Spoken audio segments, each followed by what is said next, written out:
What stops them? It's the brakes, of course. The earliest carriage or coach brakes consisted of nothing more than a chain which was wrapped around the spokes to lock and skid the wheel downhill. Modern automobile brakes are a far cry from the original wagon chains. But in order to see how and why the brakes stop a modern car and how they work, let's look farther into them and see what happens when we step on the brake pedal. The leverage of the brake pedal lever makes it possible to apply a great deal of pressure to the braking system with only a light foot pressure. In the most advanced designs, the brake pedal is connected to the frame of the car, strong, safely anchored, and free from engine vibrations. All brake pedals work practically the same way. The most important part of a good braking system is the brake itself. That's what really stops them. Let's look inside this brake. The size of the brake drum is mighty important. It must be wide and large in diameter so that there will be the most possible surface for the brake lining to contact. Chevrolet engineers found out that ordinary steel brake drums were often scorched by the heat from the friction between the lining and the drum. So they developed a special heat-resisting steel from which the brake drum is made. Thousands of different combinations of brake drum and brake lining materials were tested until they found the one that they knew would wear the longest and hold the best. The composition of the lining is very important. When the foot pedal is pushed down, this little cam turns like this.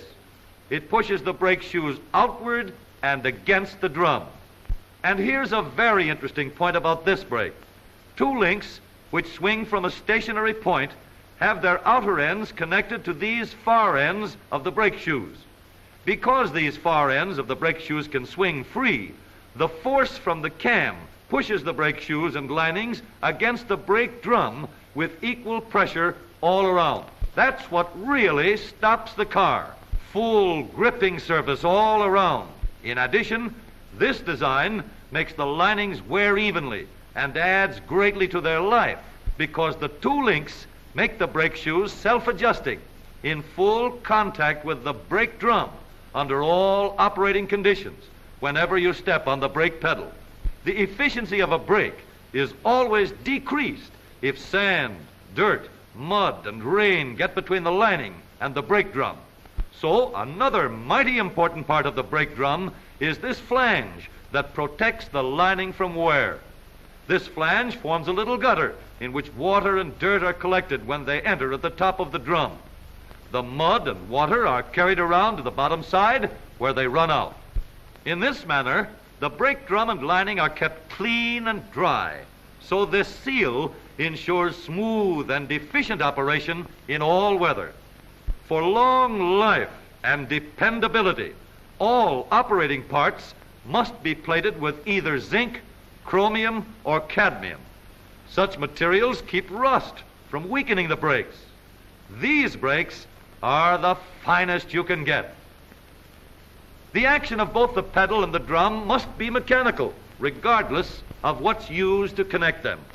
Brake controls are very important, although too much emphasis is often put on that subject at the expense of all that is most important, the size and strength and mechanical dependability of the brake itself.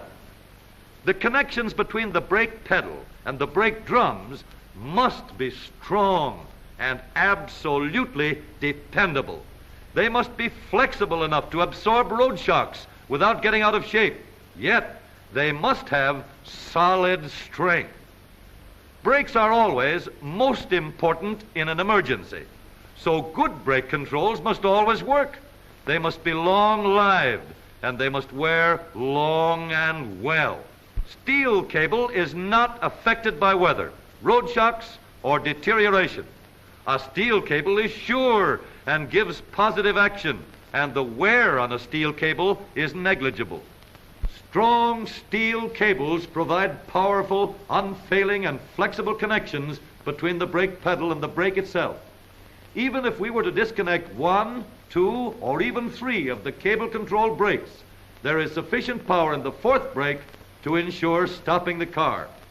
Such cable control brakes are smooth, dependable, positive, and safe.